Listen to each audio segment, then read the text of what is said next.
കേരള ഭരണകൂടത്തിൽ പലതും നമ്മൾ അപ്രതീക്ഷിതമായി അല്ലെങ്കിൽ ഒരിക്കലും സംഭവിച്ചുകൂടാത്തതായി ഒരു ജനാധിപത്യ ഭരണക്രമത്തിനകത്ത് ഒരു തരത്തിൽ സംഭവിച്ചുകൂടാത്തതായ പല പ്രവർത്തനങ്ങൾ നടക്കുന്നത് നമുക്കറിയാം. 2-3 IAS ഉദ്യോഗസ്ഥന്മാരെ സസ്പെൻഡ് ചെയ്യുന്നു. അതിൽ സസ്പെൻഡ് ചെയ്യപ്പെട്ട ഒരു IAS ഉദ്യോഗസ്ഥൻ തന്നെ സസ്പെൻഡ് ചെയ്ത് എന്താണ് അതിന് വിശദീകരണം തന്നെ ഒന്ന് ആവശ്യപ്പെട്ടുകൊണ്ട് ചീഫ് സെക്രട്ടറിക്ക് കത്തെഴുതുന്നു. ചീഫ് സെക്രട്ടറി താങ്കളുടെ സസ്പെൻഷൻ നീട്ടാതിരിക്കാൻ എന്താണ് താങ്കൾക്ക് മറുപടി പറയേണ്ടത്, താങ്കളുടെ വിശദീകരണം വേണമെന്ന് ആവശ്യപ്പെട്ട് ചീഫ് സെക്രട്ടറി IAS ഉദ്യോഗസ്ഥന് കത്തയക്കുന്നു.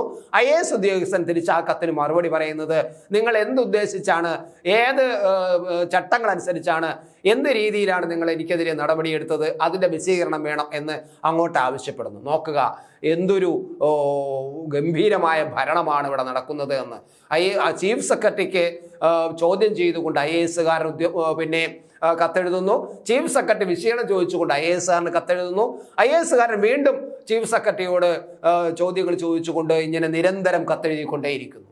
അതോടൊപ്പം തന്നെ ഒരു IAS ഉദ്യോഗസ്ഥൻ തനിക്ക് കിട്ടിയ അധികാരം, അതായത് താൻ പ്രവർത്തിച്ചു കൊണ്ടിരുന്ന വകുപ്പിൽ നിന്നും തന്നെ മാറ്റിയിട്ട് മറ്റൊരു വകുപ്പിലേക്ക് മാറ്റിയപ്പോൾ തനിക്കതിൽ പോയി ജോയിൻ ചെയ്യാൻ മനസ്സില്ല, എനിക്ക് താല്പര്യമില്ല, അതുകൊണ്ട് തന്നെ അതിൽ നിന്നും മാറ്റി പഴയ സ്ഥലത്ത് പുനഃസ്ഥാപിക്കണമെന്ന് ചീഫ് സെക്രട്ടറിക്ക് മറ്റൊരു IAS ഉദ്യോഗസ്ഥൻ ഇപ്പോൾ കത്ത് നൽകിയിരിക്കുന്നു. അതല്ലേ ഇവിടെയാണ് ഞാൻ പറയുന്നത്, കേരളത്തിലെ ഭരണം താറുമാറായിരിക്കുന്നു, ചളുവിള ആയിരിക്കുന്നു. ആ വാക്ക് ഉപയോഗിക്കുന്നതാണ് ശരി, ചളുവിള ആയിരിക്കുന്നു തന്നെ പറയാം. തദ്ദേശ ഭരണ പരിഷ്കരണ കമ്മീഷന്റെ അധ്യക്ഷനായി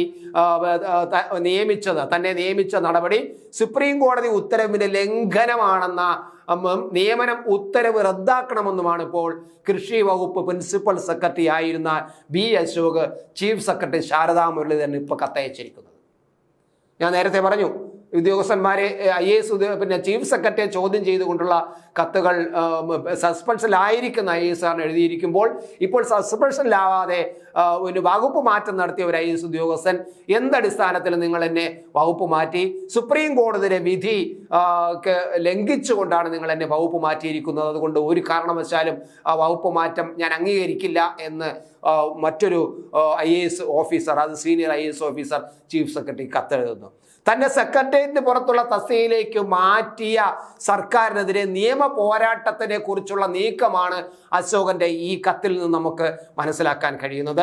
നിയമനം റദ്ദാക്കാൻ സർക്കാർ തയ്യാറായില്ലെങ്കിൽ കോടതിയെ അശോക് സമീപിക്കും എന്ന് തന്നെയാണ് നമ്മൾക്കിതിൽ നിന്നും വിലയിരുത്താൻ കഴിയുന്നത്. ചട്ടങ്ങൾ പാലിക്കാതെ ഉത്തരവിന്റെ അടിസ്ഥാനത്തിലുള്ള പദവി തനിക്ക് ഏറ്റെടുക്കാനാവില്ലെന്ന് അശോകൻ കത്തിൽ കൃത്യമായി വ്യക്തമാക്കിയിട്ടുണ്ട്. IAS കേഡറിന് പുറത്തുള്ള പദവിയിൽ നിയമിക്കുമ്പോൾ ഉദ്യോഗസ്ഥനിൽ നിന്ന് മുൻകൂർ അനുമതി വാങ്ങിയിരിക്കണമെന്ന സുപ്രീം കോടതി ഉത്തരവ് തൻ്റെ കാര്യത്തിൽ പാലിച്ചിട്ടില്ല. ഇതാണ് അശോകന്റെ ആർഗ്യുമെന്റുകളിൽ ഒന്ന്. ഭരണ സർവീസിൽ സുപ്രധാന ചുമതല വഹിക്കുന്ന കേഡർ തസ്തികയിലുള്ള ഉദ്യോഗസ്ഥനെ കേഡറിന് പുറത്തേക്ക് മാറ്റാനാവില്ലെന്ന ചട്ടവും ലംഘിക്കപ്പെട്ടു. അതായത് സുപ്രീം കോടതിയുടെ ഉത്തരവിൽ ഒരു ഉദ്യോഗസ്ഥനെ മാറ്റണമെങ്കിൽ IAS കേഡറുള്ള ഉദ്യോഗസ്ഥനെ അതിൽ നിന്ന് കേഡർ വിട്ട് മാറ്റി സ്ഥാപിക്കണമെങ്കിൽ അദ്ദേഹത്തിനോട് അനുവാദം ചോദിക്കണമെന്ന് സുപ്രീം കോടതിയുടെ ഉത്തരവുണ്ട്, അത് ലംഘിച്ചിരിക്കുന്നു. അല്ലാത്ത ചില ചട്ടങ്ങളും മാറ്റാനാവില്ല എന്നുള്ള ചട്ടങ്ങളും ലംഘിക്കപ്പെട്ടിരിക്കുന്നു. സ്വതന്ത്ര സ്ഥാപനമായ ഭരണപരിഷ്കരണ കമ്മീഷന്റെ അധ്യക്ഷപദം കേഡറിന് പുറത്തുള്ളതാണ് എന്നാണ്.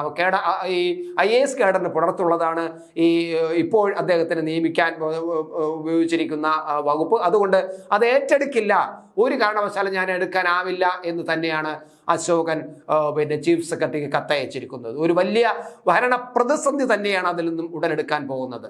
തദ്ദേശ വകുപ്പിൽ 4 മാസം മാത്രമേ താൻ ഇതുവരെ പ്രവർത്തിച്ചിട്ടുള്ളൂ. വർഷങ്ങളുടെ അനുഭവ സമ്പത്തുള്ള ഒട്ടേറെ IAS ഉദ്യോഗസ്ഥർ സർവീസിലുണ്ടെന്നും അദ്ദേഹം ചൂണ്ടിക്കാട്ടിയിട്ടുണ്ട്. എനിക്ക് വെറും 4 വർഷം ഞാൻ അവിടെ ഇരുന്നിട്ടുണ്ട്, എന്നാൽ 14 വർഷത്തിലധികം ഇരുന്നിട്ടുള്ള അല്ലെങ്കിൽ വളരെയധികം വർഷം ഇരുന്നിട്ടുള്ള IAS ഉദ്യോഗസ്ഥർ ഉള്ളപ്പോൾ എന്തിനാണ് എനിക്ക് യാതൊരു പരിചയവുമില്ലാത്ത ഒരു വകുപ്പിലേക്ക് എന്നെ കൊണ്ടു തള്ളിയിടുന്നത് എന്നതും അദ്ദേഹം ചോദിക്കുന്നുണ്ട്.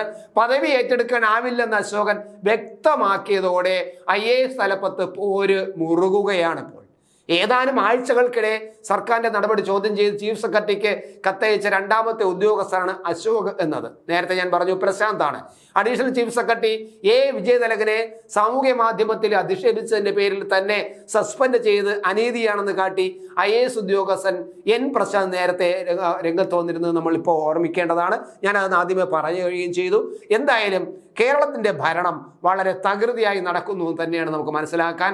ആകെ ചളകുളമായിട്ട്, ആ വാക്ക് ഞാൻ ഉപയോഗിക്കുന്നത് നമ്മളെ തിരുവനന്തപുരത്ത് ഒരു പ്രത്യേക ഭാഷയാണെങ്കിൽ പോലും അത് അത്രമാത്രം നാശപ്പെട്ട ഒരു ഭരണ സംവിധാനം, ഭരണരീതിയാണ് പിണറായി വിജയന്റെ കീഴിൽ നടക്കുന്നത്. IAS ഉദ്യോഗസ്ഥന്മാർ ചീഫ് സെക്രട്ടറിയെ ചോദ്യം ചെയ്ത് കത്തയക്കുന്ന കാലഘട്ടം വന്നിരിക്കുന്നു. IAS ഉദ്യോഗസ്ഥന്മാരുടെ നടപടിയെടുക്കാൻ എത്ര കാലം എത്ര പേരെ നടപടിയെടുക്കും? അതിനകത്ത് പോലും IAS ഉദ്യോഗസ്ഥന്മാരുടെ ഇടയിൽ പോലും വിള്ളൽ ഉണ്ടാക്കിക്കൊണ്ടൊരു ഭരണം മുന്നോട്ട് പോവുക എന്ന് പറഞ്ഞാൽ ഈ ഭരണത്തിന് IAS ഉദ്യോഗസ്ഥന്മാരുടെ പിന്തുണ എത്രമാത്രം ഉണ്ടാകും? തീർച്ചയായിട്ടും ഈ ഗവൺമെന്റിന് മുന്നോട്ട് പോകാൻ ഇനി വലിയ പ്രയാസമായിരിക്കും. പക്ഷേ മുന്നോട്ട് പോകും. കാരണം ഒന്നും മുന്നോട്ട് ഒരു എന്തു പറയാം, കേരളത്തെയും കേരളത്തിൻ്റെ നാടിനെക്കുറിച്ചും ഒരു ആശങ്കയുമില്ലാത്ത ഒരു ഭരണാധികാരി ഭരിക്കുമ്പോൾ സ്വന്തം താല്പര്യവും സ്വന്തം പാർട്ടി താല്പര്യവും മാത്രം കൈമുതലാക്കി വെച്ചുകൊണ്ട് ഒരു ഭരണാധികാരി ഭരിക്കുമ്പോൾ ഇതൊക്കെ സംഭവിക്കും, സ്വാഭാവികം. നാളെ ചരിത്രം ഇതെല്ലാം രേഖപ്പെടുത്താനുള്ളത് തന്നെയാണ്. ഓരോ ജീവിതവും ഓരോ കഥകളാണ്, വേറിട്ട കഥകളുടെ ഒരു കൂട്ടായ്മ. വേണമെങ്കിൽ നമുക്കതിനെ ഒരു നോവലെന്ന് പേരിടാം. അതുപോലൊരു നോവലല്ലേ നിങ്ങളുടെ ജീവിതവും? എന്താ, ശരിയല്ലേ? നിങ്ങളുടെ അനുഭവങ്ങൾ, കഥകൾ എന്തുമായിക്കൊള്ളട്ടെ, അത് കേൾക്കാൻ DNA ന്യൂസിലൂടെ ഞാൻ എത്തുന്നു. കഥ പോലൊരു ജീവിതം, അതിനായി ഞാൻ നിങ്ങൾക്ക് വേണ്ടി കാത്തിരിക്കുന്നു. നമുക്ക് ഒന്നിച്ച് കാണാം, കുറേ കാര്യങ്ങൾ സംസാരിക്കാം, വേദനകൾ പങ്കിടാം.